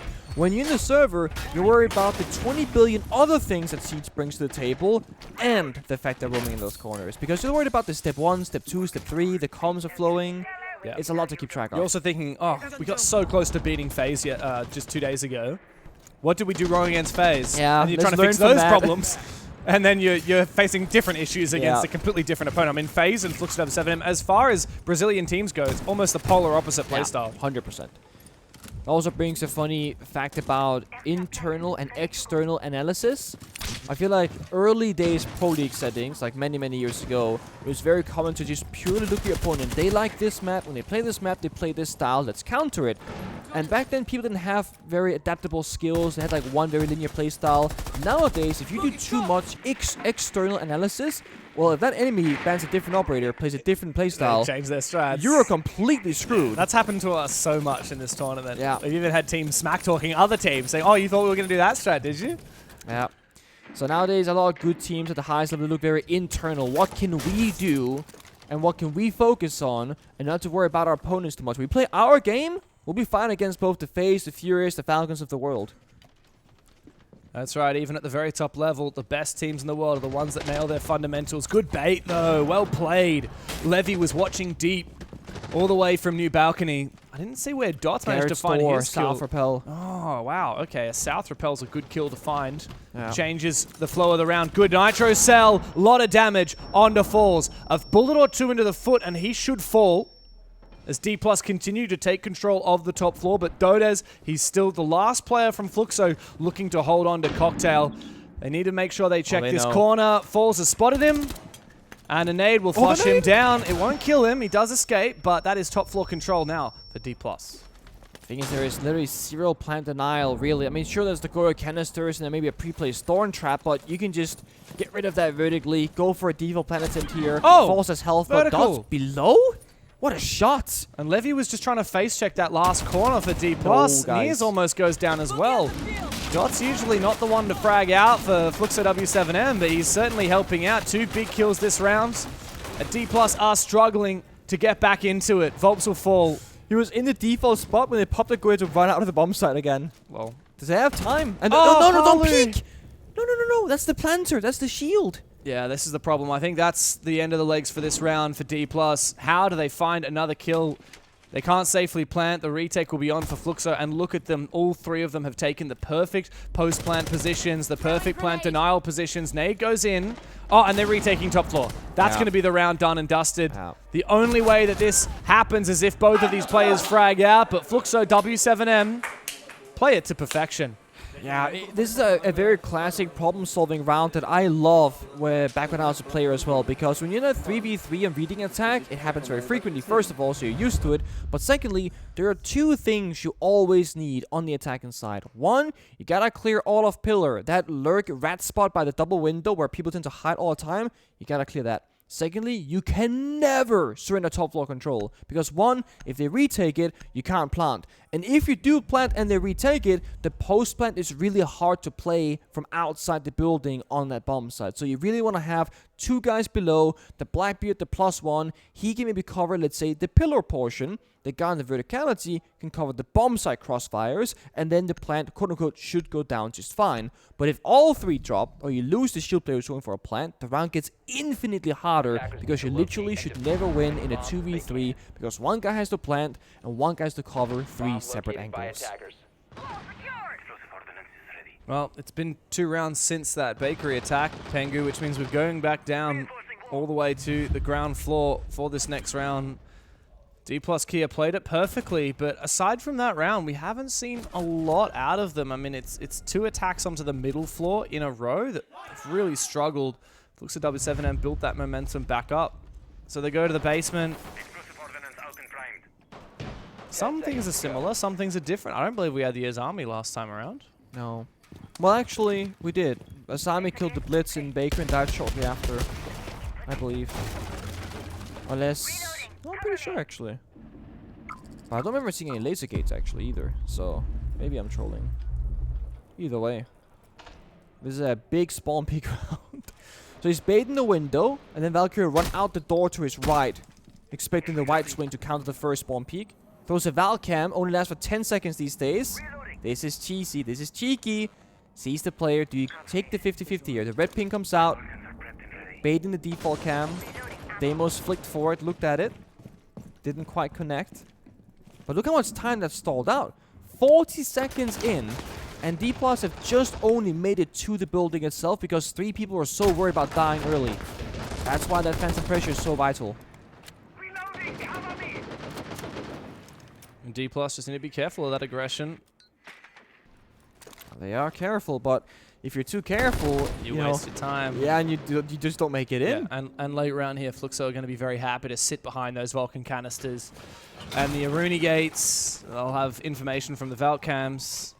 Even Palu on the Azami. I mean, that's the later into the round it gets, the more powerful this operator becomes. He's keeping all 5 of his keepers in pocket, so he's actually not going to be playing that to hard holder position. He's going to be playing this to lock up against the execute at the end of the round. Yeah, they haven't shown the take just yet, so the keepers are going to be wasted if pre-placed.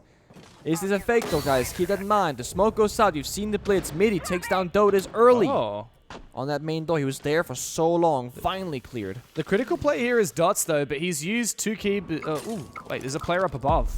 Yeah. I think Loban is going for a flank. Immediately, They pop the phone call and the E1D. Now they need to try and figure out how are we going to kill Dots, who's still inside of VIP. 2 players hunting him. Around the corner is the blitz, but he can't use the flash because of the freeze from the Tubarão. Doesn't matter, though. Palu now with 5 keepers in pocket must pick up the pieces of this round for FLUXO W7M. 50 seconds. Goyo fire as well. Things can still be stalled out. Mind you, there's no verticality on towards the bomb side, so these positions are very strong for Palu. All he needs is a good shot or 2. Falls. 1 DMR shot from Volps. He will be injured from that DMR. Things can still fall apart. No Dokkaebi phone call, no Lion scan. That took all their resources. They're going to flip the attack again. Yeah. It's smart, but mind you, they have Goyos pre-placed on the other side. Those Goyos have not been dealt with. Yeah, and there's not much util even to clear the Aruni gates here. Yeah, I don't think there's any way, but thankfully Volps will go down. Maybe there's a chance as the Blitz spots him out. The last player on side, it's Palu. He can't do anything against 4 players from Dplus, and it is another beautiful attack on the kitchen. It's very smart, yet it's very simple. They say, you know what, we're going to use the Tubarão against his teammates and say, we're going to apply a bit of pressure. He's going to be calling for help. Guys, they're pushing me. I need something right now. And they got 2 picks. Not because they took down the Tubarão and the following player, but they got the 2 people trying to help the Tubarão. And mind you, the way the map is structured, you have Bakery, that's the far left side. VIP is the far right side. The 2 people that died helping Tubarão, they died in the middle. What that means is that middle link, the supportive network, it's completely removed from action. No one can get back in there and replace those people who died. So Tubarão is 1v4, effectively. And you see it right here. I think the Tubarão Blitz interaction is quite rare. He was fearing the flash. Yeah. So he wide swung pre-fight and tried to play the pillar to not get blinded, but Blitz is probably spamming that button saying, you can't do it, you can't do it. To be fair, like, look, that was still a good idea. And if it was a 1v1, I think he beats the Blitz. The problem was there were 2 other players beating him. But if he swings that door with a knife, a pre-knife on the corner, there's a pretty decent chance at least he kills the Blitz. And then Palu and Volps have a better chance at the bomb set later because that Blitz gives perfect intel and so hard to deal with, of course. Yeah. But yeah, again, such a rare interaction, the Tubarão Blitz. It's mostly something they use against like the Dokkaebi, the Deimos, to act as a mute jammer to remove information. But yeah, you mute jam / EMP everything with those freezes. It's pretty crazy. Also, interaction we never see. If you freeze a ceiling from below, you see icy footsteps where they're walking. Yeah. I've never seen that utilized for anything. And now, if you throw a C4, you freeze a C4, so you can't pop it either. So it's a bit tricky now. Yeah, look, if the C4 didn't get frozen, maybe it would be possible, but look, it's not. It's a cool aesthetic, but it doesn't really have a big impact. Yeah. Speaking about big impacts, look at this from Levy. Dplus, for the first time, are going for a lurk. We haven't actually seen much of this all series long. It's been FLUXO who've been really leaning into that. Levy early. I think lurking is a great way to play against FLUXO because they're always so mobile on their defense. You might catch someone rotating. I'm just not sure how they're going to pull this one off. They got the sense for chaos and distraction. They got the finger for the aggression and the healing back up. But where they're going to strike? Where they're going to get a kill? In fact, they die early. Mitty in the grave. Dotas finds him, and here comes the push inside. We need to kill this player in train. It's up to Palu to hold down the line as Levy makes his way forward. But the clash has been active upstairs. Now 2 players in deficit for Dplus, going deeper and deeper into the site. Eventually he finds his kill, but not before the rest of his team has pretty much fallen. It's just Bullet. Levy will find a double. If Bullet can get active, maybe it's possible. He's got info. He might be able to pre-fire the player on site. Bullet supports him from the 2v5 into the 2v2. And now site control taken by Dplus. Side control, yes. Case not currently being held by the play, but it's outside because that's where Falls died on the sense. But also planning in this 2v2, also very difficult against the Clash. They got 60 seconds to work with. If they find one more pick, this round becomes so much easier for Dplus, and if not, they have to get creative. I don't think they can fake not like having the kit here. They have to actually go and get it. Yeah, but Loban was watching it from above. That's where he killed Falls before. Yeah. Loban has single-handedly brought this round back. Big impact, taking down Falls with that diffuser, and now taking down the second player as he tried to get it back. Bullet is going to have to run as far as he can. Nice idea there with the fire extinguisher. It did concuss Loban for a brief moment, but it wasn't enough. Bullet low HP. One shot will take him down. He needs to isolate these fights. Dodes needs to peek him. Maybe he can get the stun onto Loban. No, and Dodes is surely going to swing him. Perfect timing, perfectly played. Big round for Loban in particular. Man, it sucks when it's the small things that lose you around, right? Had you walked around the ventilation unit outside instead of vaulting over, you can pre-watch the window, you have a really good shot, and actually taking down the Clash instead of dying to the Clash. When you're vaulting back and forth, you're stuck in animation, can't turn, can't shoot, can't aim, can't do anything. The fact that they got to a 2v2 is crazy, though. Like, they had good yellow ping formation, they found their ones individually, but it's always a shame when two people die right before execute, and then the guy who pushes deep into the bomb site can't find any enemies, until he does, later on, of course. Very awkward scenario, though. Levy goes, where is everyone? Yeah. I'm in the middle of train, guys. I liked parts of that attack, and to be honest, if Falls hadn't died outside, then I think that they would win that. It's definitely playable, that's for sure. Well, Dplus has shown us that they have a couple of different play styles in the back pocket. They don't just play pocket this strats. structured. They don't just play pocket strats. They also have these lurks, which I think is cool. But yeah, Loban with the Clash, I mean, that was so good. Because the funny thing is, with the Clash, he can peek out of the piano windows and get information without actually exposing himself to dying, and then he can get rid of the shield and then peek them. And this is where the thing is, right? Mira was the third ban from Dplus, so this Clash, it can get brute force the last 3 defending rounds. That's the tricky part about the new ban system, is that whatever you leave open at the very end will have 3 rounds of uncontested success, which means if you ban the Echo Cancel Mirror, which Dplus did, you have to be conscious of if they play stuff like the Maestro and they ban the Brava, or they play the Clash and you haven't banned her, you gotta have your counters. Oh my god, this is disgusting. He's this bad. So the thing is, Levy has done that rappel almost every round on top floor attacks, right? And reading attacks, where he goes up and shoots the other window, then goes to the roof. Yeah. It's those very small things you keep trying to go, okay, if he does that again, I can just swing the window. Yeah. And look at this, FLUXO have got the pulse as well. Oh, Nitro, that's a play. Nice idea. It didn't quite land because it got caught on that AC unit. That's where I feel like it's a little bit too much for my liking, right? I'm gonna be that guy. Where like, you got the 5v4 and pulse C4 beneath is a huge win condition. Spinning a C4 for a kill like this, where you're already in a really good lead, taking down the IQ is not that much more, right? But you lose your whole win con of the pulse C4 now. So yeah, now Bullet is so scared of that pulse from swinging outside. That is true. Dots can just sit inside of sight pretty safely and continue scanning. He'll also see if someone tries to lurk from down below, which is exactly what he just checked there, looking at the brown stairs. I actually really like Pulse on Cafe here. Yeah. I don't often think about bringing a Pulse on this bomb site, but really versatile. And Falls is going to die. There's someone underneath the new hatch. And Dots just swings outside for 2. He was sitting there for such a long time on his cardiac sensor. It's Nears in a 1v5, and he'll only find a consolation frag. FLUXO W7M lock in the 4-2 split on their defense, and they have built this momentum. They are locking Dplus out of the game.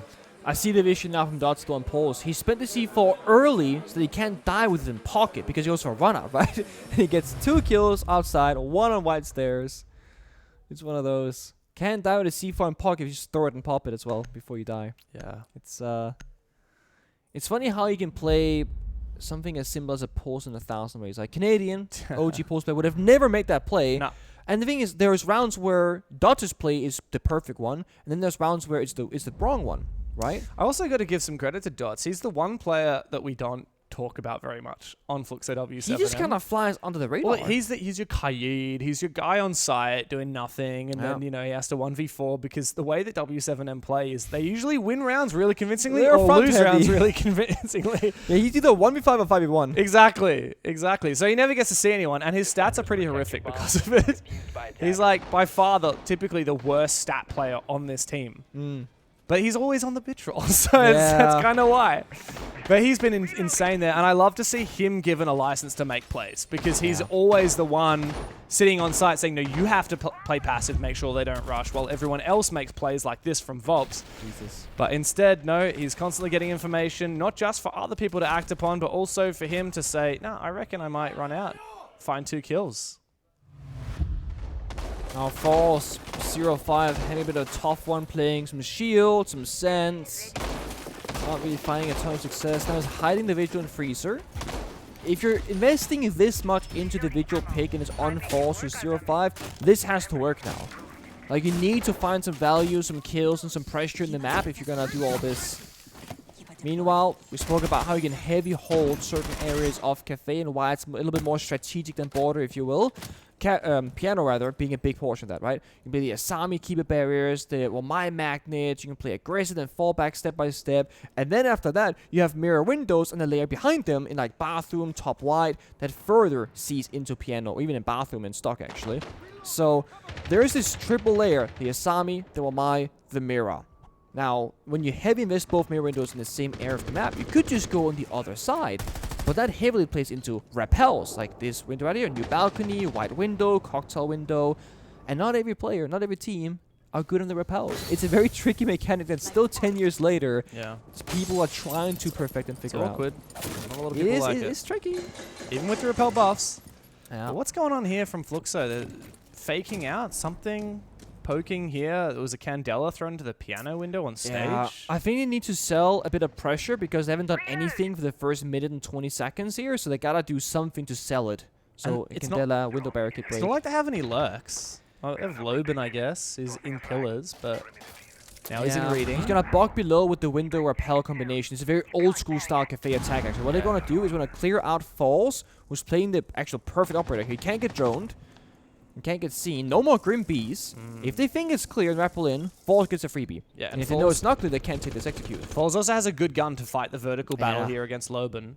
So this is very awkward. We need some kind of util, but Volps is on the other side of the map. He's trying to be the backstab and solo from top red. Middy's watching his position. Plan A is over. It's time for Plan B or Plan C. Piano rappels, red stairs like we see here from Volps. But they only have 60 seconds now to clear what I said before. Asami's will mine mirror. And Dots doesn't have a DMR, so he's not going to be able to take down that keeper barrier very easily. Middy will find one, holding the fort. No more Ying to worry about. A rappel from Dots is the player that should be trying to refrag that, but Middy can just tuck in this corner now, and he's not exposed. He does expose himself, but you're right. The timing is terrible. Eventually, he finds Middy's head. Now he's faced with the mirror windows from Levy. And Dplus can continue to hold on to the next layer of this defense. It's ironic that the Asami barrier gets the attacker a kill due to that protection that it brings. A jump out, very risky. It doesn't pay off. He dies before getting the kill to the Claymore. So low HP for Dodez though, and Bullet lashes out to find his in Piano. It's still winnable here. Falls is under the pump. He's yet to find a kill in the 6 rounds we played so far, and he's about to fight a very low HP Dodez. He gets crossfired. Bullet has to 1v3, and Loban shuts him out of it! They continue their momentum! They will fight tooth and nail until they find FaZe in the next match! W7M are holding no prisoners. They are giving no quarter, and Dplus need to take a tactical timeout. They don't have fast rush on the kitchen box, right? They're gonna play progression from the top, 100%, with the sense and pop. So with the fusion. The fusion get rid of the Goyo from the top, and they push the VIP first every round. They don't play bakery. They only they clear the top row and play the and Azami is open. If you want to play Azami to get rid of the round bird, you can. And if you play third row again, you can. If they, I'm gonna 100% sure they're gonna throw the nade from the Happelesson. So if you want to play the cocktail, just push forward to the long table. There's no one on the skyline. Okay, you can easily touch it.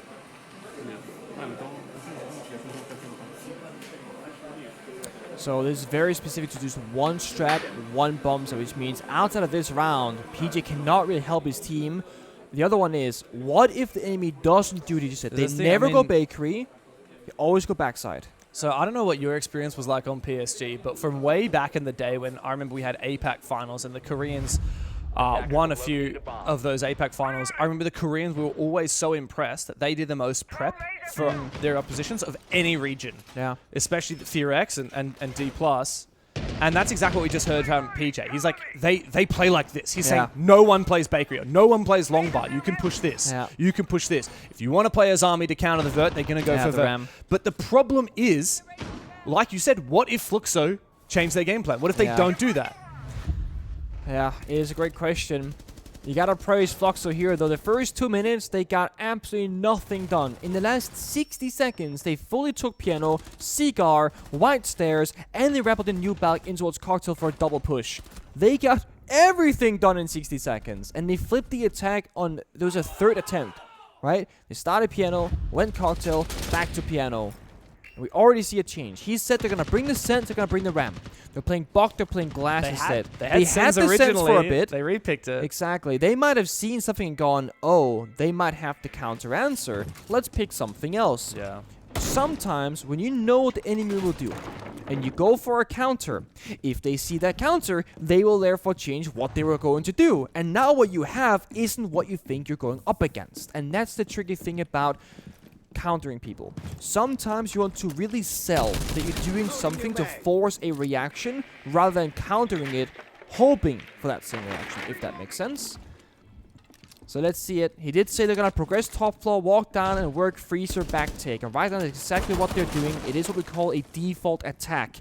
The downside for this, you can't really roam a cafe. It's very tricky and very risky. So Dplus or everybody's playing downstairs by the bomb site. They're fully surrendering map control. And with this Deimos tracker very briefly onto Levy, now they know that. Because the new Muzzy was somewhere top floor earlier. He's confirmed. They're double checking reading. But you see they're deep in the building already. They have 1 minute and 40 seconds now to work the soft destruction, the little bit of hot destruction, and then do setup for execute. Hello? He's just baiting it, I guess, a sound. I hope. What was that? Strange, very strange. I don't know. I'm trying to think. I think he's just baiting it for sound for the verticality here. Otherwise, I don't know. Oh, right, okay. He's just ripping it. Right, so they think that they're about to get C4'd and they play passive. Because if you just rip it and rip it and rip it, then you never hear the beep beep sound. So by just on the wall, they hear the rip into beep beep, thinking, oh, it's going to explode. True. It must be that. That makes sense. Is that how he's tweaking? I don't know. No, I think you're right. Pre-play C4 spotted. They see it, yeah. They baited it out well, though. Again, strategic defenders here have almost no win condition. Not just this round, but every round. Yeah. They can drop down backside with the Glass, with the Grim, walk in and plant, and there's no way they can stop it. Like, that's really it. There's no way they can stop it. Levy wins a gunfight. It could mean everything. Dots has snuck inside. Nears just barely survives. Now they know there's a player inside. The Grim Bees should lock it out.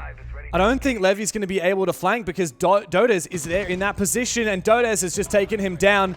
Nears and Bullet together will retake the position. Nears wants to go for a flank onto Dots, but he can't as of yet. The flank is open, but not very. Bullet needs to go big here, but he misses some critical shots. Out comes a C75 for the first kill, but he can't find the second as of yet. Plant going down for Dots on the site. And a flip from Volps. He can afford to just play upstairs and cover off these players. Meanwhile, Dplus Kia have to get on the site. It's Loban in a 1v2 to try and handle that, while Volps repositions above. But Falls is about to fight him, and Volps wins it! Nears is low HP, and he doesn't manage to finish off Loban on the first spray. Oh! First kill for Nears! Just around the corner, but Loban holds the line! Match point for FLUXO W7M! What an angle, what a shot. I'm thinking the Bok has the post plant vertically. No. Pixel angle by the chance. He snipes him and removes him from the angle. Again, a really valiant effort. A nice fought attempt at a clutch there for Dplus. But ultimately comes down to strategy. And like I was saying, you do not have a win condition on that bomb site unless you get a bit different with it. We're talking your Tashanka, your Maestro Echo, you're retaking a staircase at a pulse or a Valkyrie camera or something. If you just play that bottom floor and give them all the space to work with, you should lose that on defense. Yeah, you're absolutely right. Falls still have not found the kill. Poor guy. He's still missing, and he's playing James Vigil. Bond, 007. Like, mind you, if he's playing the Echo, the Maestro, the supportive work, etc., I have zero problem with this. This is the second or third Vigil round from him. He played Asami in the previous round. These are high impact in the battle kind of operators. Yeah, and you know, not to add insult to injury, but Bullet did whiff a little bit on this first spray there. Yeah, he that did. would have changed things. Nia's got it damn close. He should have won this. Kill onto Volps was amazing. Like when you hit that first shot, you gotta win that round. Yeah. Loban was low HP as well. Yeah, they're both one bullet apart. Blaz. Wow, immediately FLUXO W7M look to try and reveal as many operators as possible with the Lion. Now Loban is going to have so much info. He's got 3 players he can track as a result of Malusi Castle and Azami getting scanned. Just a nice little bit there from FLUXO. And Dplus Kia, they didn't have the choice of standing still. They had to finish their setup. Exactly. I was going to say the exact same thing. When you're playing operators like the Mirror and the Casimir-Lucy, these are very intensive on time.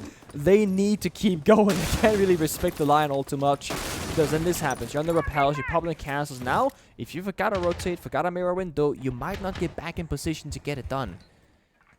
After how competitive Border was, and to be honest, I think Dplus looked like the better team for most of it. They had 2 match points. Cafe is a different story entirely. Dots is now top fragging for the team, tied with Volps. Was it worth it, Bullet? It Was was it absolutely worth it to not go worth for the it. drone? I don't think so. Dplus are being toyed with at the moment. They can't decide how to play aggressive. They can't decide if they want to play passive. And look, Midi has a nice position. He's changed his setup a little bit because he's got that castle barricade. Compared to last time, he was traded through the angle from this castle. Yeah, but now they don't have the Wamai because they're playing Vigilance. Not instead, but they're not playing what they could have, right? If you double down with a Jaeger or Wamai, you can protect that castle barricade, the Asamis, the mirror window.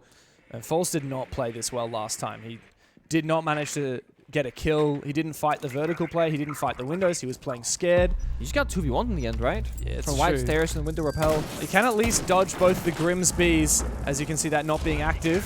Oh, it's a drop straight into the site. One player down from the sky looking to take the fight to Falls, who finally gets his first kill. But it's not enough because Dplus are still dropping one by one. Palu up the White Stairs. Low HP on Falls. He will die. Levy cannot survive. They picked their opponent in the bracket and they picked them apart. FLUXO W7M are 1 match away from bulldozing their way onto the main stage. Oh, that's gotta feel good. Because when you have a choice between opponents and you get the exact right pick because they seem so prepared and well-versed in this matchup, it's like, you know what, guys? It was free. We made it free. We picked the right enemy.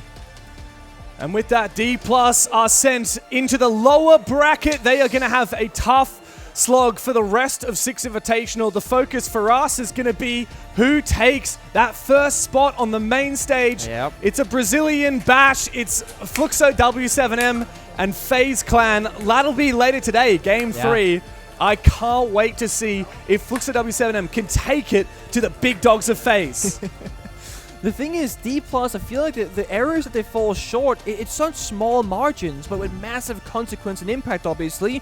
You can talk about Falls going 0-8 or 1-8 and having a hard time individually, but as a team, the start of Border was the best Dplus looked in this BO3. And they even managed to come back after losing 5 rounds in a row on Border. They had 2 match point opportunities. They had a 6-5, and then they had a 7-6 again. And yet, costing them the whole series was losing that final round on Border. Cafe looked so much worse. I feel like the wind was sucked from their sails coming into map 2. FLUXO W7M, they had control, they had more depth of strategy, and they just got it done. And there was more respect today, because the big thing that we were saying watching them just a couple of days ago is they're ego challenging everything like they're the best team in the world when they're not, which means they lose a lot of rounds that they should be winning. Starting to look like it though, and a real rough first map for poor DK, particularly for Falls. He got 1 kill across the whole map. And he was in so many pivotal positions where he needed to have an impact. His final only kill was actually in the final round, just before he got traded back. Yeah, not a good look for Dplus. They have a little bit of soul searching to do. Let's not forget, I mean, these guys beat Furia back in the Munich Major. They took down Shopify Rebellion earlier in the tournament. They even took a map off of FaZe, but they won't get a chance to play FaZe again today. Instead, that privilege is reserved for FLUXO W7M, who will battle later today for a spot on the main stage here at Six Invitational. But we're not done for the day. There's so much